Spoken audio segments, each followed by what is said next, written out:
Is the 6800U the Steam Deck Pro that so many people seem to think it is? Well, the AOK Zoe A1 just showed up on my doorstep, and the SoC in here is the highly anticipated AMD 6800U. A lot of people see the specs on this chip and are lauding it as the Steam Deck killer, or the reason that a Steam Deck revision or Steam Deck 2 will be needed very soon. And you know, I think it takes a lot more than a powerful chip to conquer the Steam Deck, but in today's preview of the A1, I'm going to evaluate whether or not the performance of this bad boy actually lives up to the hype, and whether or not this actually brings anything interesting to the crowded scene of handheld PCs. Spoiler alert, the Steam Deck is still my preferred device, but there is one curious way that I think this machine and this chip has potential over the Steam Deck. So let's get into it.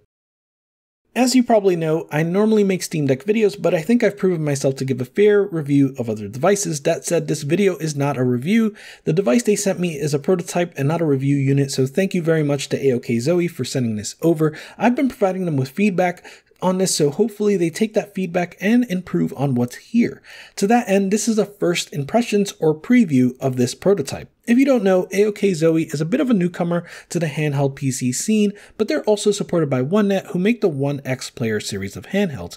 In any case, the A1 Kickstarter launched over a month ago. A link to the Kickstarter is in the description, of course, and with just under 2 weeks left, the Kickstarter has done great and now has over 1,000 backers. They're also doing a giveaway, and I'll tell you about the details of that at the end of this video. As for what to expect from this video, I'm going to go over the specs, the look and the feel, do some quick benchmarks, and then show you some PC gameplay to wrap up with final thoughts before telling you about that giveaway. To start, let's talk about those specs. As I said, this is powered by the AMD 6800U. The model I got has 16GB of LPDDR5 RAM, but there's also a 32GB option on the Kickstarter. Also, mine came with a 1TB drive, but there are options for 512GB, 1TB, or 2TB. The display is 8 inches, 1900 by 1200 IPS panel, and games look really nice on the screen, I have to say. Picking up the device, it feels nice in my hands. It's 1 gram lighter than the Steam Deck, but it does feel a bit heavier. Like the Steam Deck, it has these ergonomic bumps on the end which fit the shape of my hands well. I like the white plastic that's used here. It doesn't feel slippery or low quality. The kickstand on the back feels very sturdy and has a bit of resistance to it. The intake here has a nice design that look like wings or maybe even a modified Transformers logo. On the bottom, there's this single USB-C and a microSD card slot, as well as what look like notches for a magnetic keyboard. Even without the kickstand, this device can stand on its own thanks to the flat bottom. On the top, there's LB, RB, and full analog triggers with LT and RT. Going from left to right, there's a power button, volume up, then volume down. I found that confusing, by the way. I'm used to volume up on the right. Then there's a power LED, a headphone jack, another USB-C, and then a USB-A. You've also got the exhaust fan back here.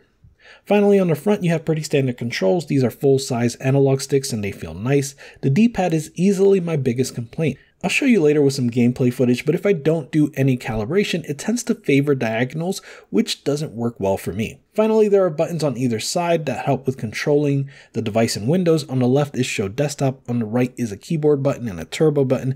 The turbo button allows you to toggle between 15 watts and 28 watts, so that's a nice feature. There are button combinations for Control-Alt-Delete, and you can also turn on mouse controls. So for the most part, you'll have an okay time navigating Windows with this. By the way, this version of the prototype came with a case. The materials feel a little cheap, and I'm not sure that this case was made specifically for the A1, but it does otherwise seem to keep the device safe, and it has some compartments for SD cards and cables, so that's nice. You may have noticed I have a Retro Game Core sticker up here. If you've watched his review, you might know that he received his prototype from ETA Prime and was rightfully scorned when he found that ETA Prime didn't write him a love letter. Certainly one to learn from others' mistakes, Russ from RGC was kind enough to include a sticker and a love letter when I was next in line for a prototype. And no, you cannot see the letter. That's between me and Russ. Alright, let's talk through some benchmarks. Only so many people are able to preview this device, and I want to make sure I get you numbers that are as accurate as possible. The Fox and ETA Prime both provided some great guidance to me, so a huge shout out to them. That said, as I mentioned earlier, this device is a prototype, and I've been told that the 6800U chip is actually a beta version, so performance may differ in the final product, especially with improvements to drivers and BIOS. The story that develops out of that is that at 15 watts, the 6800U has a higher ceiling than the Steam Deck, but it's really game dependent. Forza and Batman ran quite a bit better on the A1, but Tomb Raider was close. Of course, everything changes at 28 watts. You get a significant bump. Mind you, you can either get a model with a 48 watt-hour battery or a 60 watt-hour battery in a Kickstarter, and neither of those are really great for 28 watt play. You see, when the chip runs at 28 watts, the total power draw can be over 40 watts, so you're looking at like 1 hour of gameplay, and that's really something to keep in mind. But I do think it brings about an intriguing use case. Let me explain. A surprising amount of people in my comments have asked me if the Steam Deck gets a bump in power when it's docked or plugged in, and I answer that you can control the power draw whether it's plugged in or not.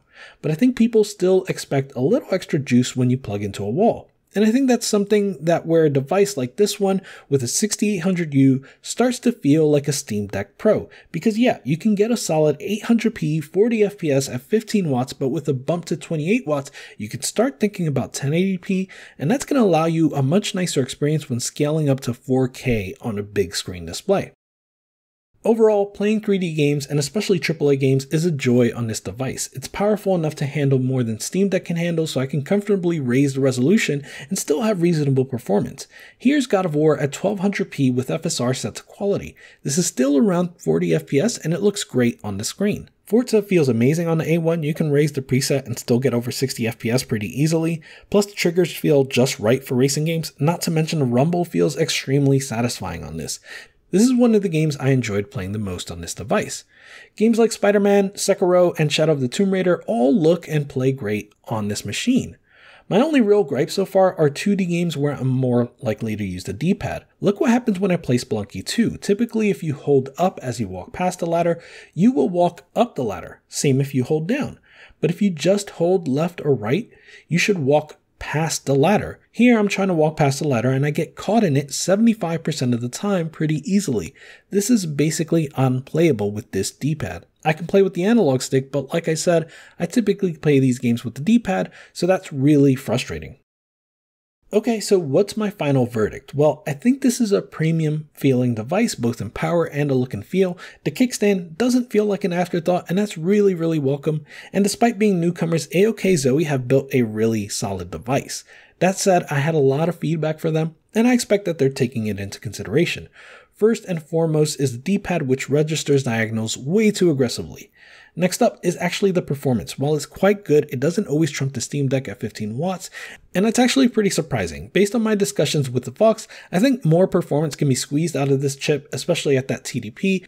Then there are small bugs that I expect to get fixed by the time this launches, just like the Steam Deck had bugs leading up to its launch. Notably, the show desktop and volume buttons stop working when you resume out of sleep. And finally, I think the fan curve is pretty aggressive and they can probably tune it down a bit. Consequently, I think total power usage is higher than I expect it would be. If AOK Zowie can address these issues, and I believe they absolutely can, I think this is a great machine. There are only a few machines that will have a 6800U and even fewer if you don't want a keyboard.